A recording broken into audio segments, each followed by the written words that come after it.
Car buying ப்ராசஸ்ல இன்னைக்கு global என்கேப்போட safety rating முக்கியமான அம்சமா இருக்கு அப்படிங்கறதுல மாற்றுக்கிறது இல்ல. குறிப்பா டாடா, மஹிந்திரா போன்ற நிறுவனங்கள் அவங்களுடைய பிரதானமான மார்க்கெட்டிங் அம்சமா இந்த 5 ஸ்டார் ரேட்டிங்கை தான் காமிக்கிறாங்க.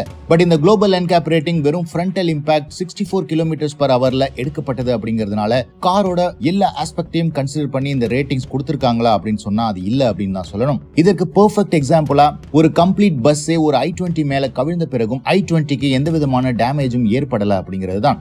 இதற்கு காரணம் i20ல இருக்கிற ஸ்ட்ராங்கான பில்லர்ஸ் இவ்வளவு ஹெவி வெயிட்டையும் தாங்கி பிடிச்சிருக்கு. இந்த வீடியோல நீங்க பார்க்கும்போதே தெரியும், கம்ப்ளீட் பஸ்ஸை லிஃப்ட் பண்ண பிறகு i20ல எந்த விதமான மேஜர் டேமேஜும் இல்ல.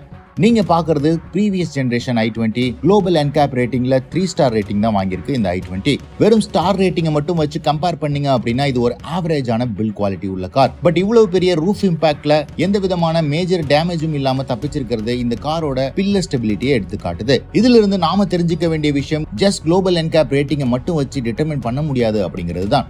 இந்தியா இன்ட்ரோடியூஸ் பண்ணவிருக்கிற பாரத் என்கேப் ரேட்டிங்லயாவது ஃப்ரண்டல் இம்பாக்ட் மட்டும் இல்லாம சைட் ரூஃப் அப்படின்னு பல ஆஸ்பெக்ட்லயும் ஒரு காரை டெஸ்ட் பண்ணி ப்ராப்பரான பில்ட் குவாலிட்டி ரிப்போர்ட் கொடுத்தாங்க அப்படின்னா கார் பையிங் ப்ராசஸ்ல அதை எடுத்துக்கிறது யூஸ்ஃபுல்லா இருக்கும். மற்றபடி வெறும் 3 ஸ்டார் 5 ஸ்டார் அப்படின்னு பேச்சு வாக்கில் கேட்கிற ரேட்டிங் யூஸ்ஃபுல்லா இருக்காது அப்படிங்கிறதுக்கு நாம முன்னாடி பதிவிட்டு இருந்த டாடா பஞ்சோட 5 ஸ்டார் ரேட்டிங் ஒரு எடுத்துக்காட்டா இருக்கு. இந்த சம்பவத்தை பத்தி நீங்க என்ன நினைக்கிறீங்கன்னு கமெண்ட் செக்ஷன்ல போடுங்க.